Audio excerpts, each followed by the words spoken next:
রংপুর শহরের অদূরেই গড়ে ওঠা প্রয়াস সেনা বিনোদন পার্ক চমৎকার একটি বিনোদন কেন্দ্র। ঘাঘট নদীর দুই পাশে প্রায় ১১০০ একর জায়গা নিয়ে গড়ে তোলা এই বিনোদন পার্কের মনোরম দৃশ্য এবং বিভিন্ন আয়োজন যে কারোরই ভালো লাগবে।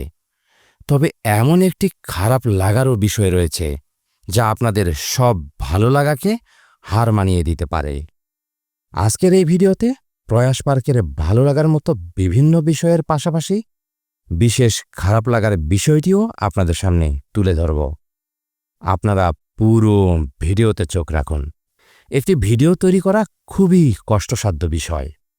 আপনাদের সাপোর্ট পেলে এ ধরনের ভিডিও তৈরি করতে ভালো লাগে। আমাকে সাপোর্ট করতে চ্যানেলটিকে সাবস্ক্রাইব করুন এবং পাশে থাকা বেল বাটনে ক্লিক করে নোটিফিকেশন অন করে নিন।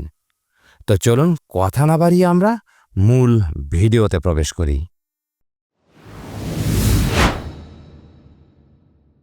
রংপুরের অদূরে ৩ থেকে ৪ কিলোমিটার উত্তর দিকে নিশবেদগঞ্জ এলাকায় রংপুর বদরগঞ্জ সড়কের পাশেই অবস্থিত প্রয়াস সেনা বিনোদন পার্ক ২০১৩ সালে প্রায় ১১০০ একর জায়গা নিয়ে ঘাঘট নদীর দুই পারে বাংলাদেশ সেনাবাহিনী এই দৃষ্টিনন্দন পার্কটি গড়ে তোলে। সেনাবাহিনীর নিয়ন্ত্রিত এই পার্কগুলো সাধারণত খুবই সাজানো গোছানো এবং নিরাপত্তা বেষ্টিত হয়। এই পার্কের একটি বিশেষত্ব রয়েছে। পার্কের আয়ের প্রায় ৭৫% প্রতিবন্ধীদের কল্যাণে ব্যয় করা হয়, যা রীতিমতো অবাক করা বিষয়। পার্কে প্রবেশের পূর্বেই সেনাবাহিনীর একটি ট্যাঙ্ক আপনার নজরে আসবে। ট্যাঙ্কটি একটি ১ মিটার উঁচু বেদির উপরে স্থাপন করা হয়েছে, যাতে করে এটি দূর থেকে দেখা যায় এবং এর নিরাপত্তাও নিশ্চিত করা যায়। পার্কে প্রবেশের জন্য আলাদা করে কোনো টিকিট কাটতে হয় না। আগত দর্শনার্থীদের জন্য রয়েছে মোটরসাইকেল এবং অন্যান্য ভেহিকেল পার্কিংয়ের ব্যবস্থা। একান্তে বসে সময় কাটাতে যাতে স্ন্যাক্সসহ বিভিন্ন ধরনের হালকা নাস্তা করতে পারেন সে ব্যবস্থাও রাখা হয়েছে। এমনকি এখানকার রেস্টুরেন্টে চাইনিজ খাবারও আপনি পেয়ে যাবেন। যেহেতু পার্কটি ঘাঘট নদীর দুই ধারে গড়ে উঠেছে, তাই এটি একটি লম্বা পথ। রাস্তার দুপাশে বাহারি রকমের গাছ রাস্তার শোভাবর্ধনে গুরুত্বপূর্ণ ভূমিকা রেখেছে। আগত দর্শনার্থীদের জন্য নদীর দুই পাশে বসার ব্যবস্থা থাকলেও শুধু নদীর দক্ষিণ পাশেই দর্শনার্থীদের বসে থাকতে দেখা যায়।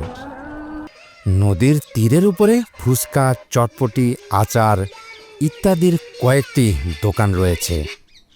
প্রিয়জনকে সাথে নিয়ে আসলে এই দোকানগুলোতে বসে অথবা নিচে রাখা চেয়ারগুলোতে বসে অর্ডার করে খেতে পারবেন। পার্কের টাইম লিমিটেশন সকাল থেকে সন্ধ্যা পর্যন্ত, তাই তো এখানে আসা দর্শনার্থীরা লম্বা সময় এখানে কাটিয়ে যেতে পারেন। ছোট বাচ্চারা নদীর ধার ঘেঁষে লম্বা পথে দৌড়াদৌড়ি করে সময় কাটাতে পারবে। এরকম প্রাকৃতিক ও নৈসর্গিক পরিবেশে শিশু কিশোরেরা বেশ ভালো সময় কাটায়। এছাড়া এখান থেকে সূর্যাস্ত দেখতে চাইলে কিংবা নদীর সৌন্দর্য উপভোগ করতে চাইলে পার ঘেঁষে তৈরি করা হয়েছে কাঠের মাচং।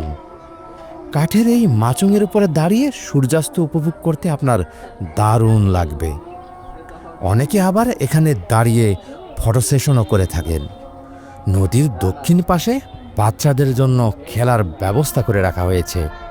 সেখানে রয়েছে বেশ কিছু ফ্রি রাইড, যেমন ঝুলনা, স্লিপার, ঘূর্ণায়মান যন্ত্র ইত্যাদি। ঠিক এর পাশেই একটি কৃত্রিম লেক তৈরি করা হয়েছে। সেই লেকে ভাসানো রয়েছে রাজহাঁস সদৃশ একটি নৌকা। বর্তমানে এই নৌকাটি ব্যবহার অনুপযোগী, তবে খুব শীঘ্রই এই সার্ভিস চালু হবে। ভিডিওর শিরোনামে আমি একটি বিষয় উল্লেখ করেছিলাম, প্রয়াস পার্কে বাচ্চাদের নিয়ে যাওয়া উচিত কিনা এই বিষয়টি। এর পিছনে রয়েছে একটি নৈতিক কারণ।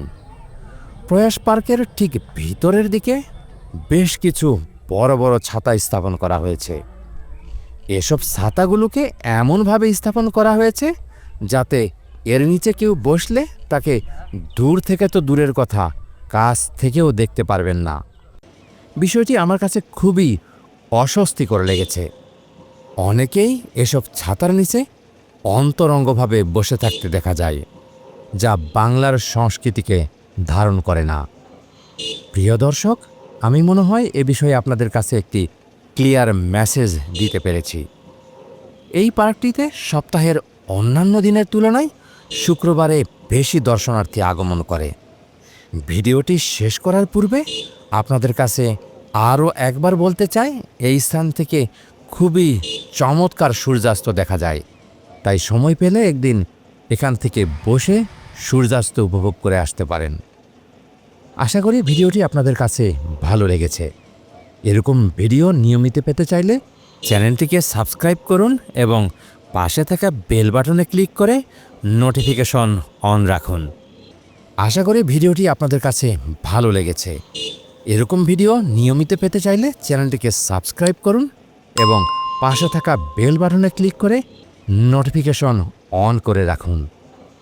ভিডিওটিকে একটি লাইক দিন এবং বন্ধুদের সাথে বেশি বেশি করে শেয়ার করুন। ইনশাআল্লাহ শীঘ্রই দেখা হবে নতুন কোনো ভিডিওতে, নতুন কোনো স্থানে।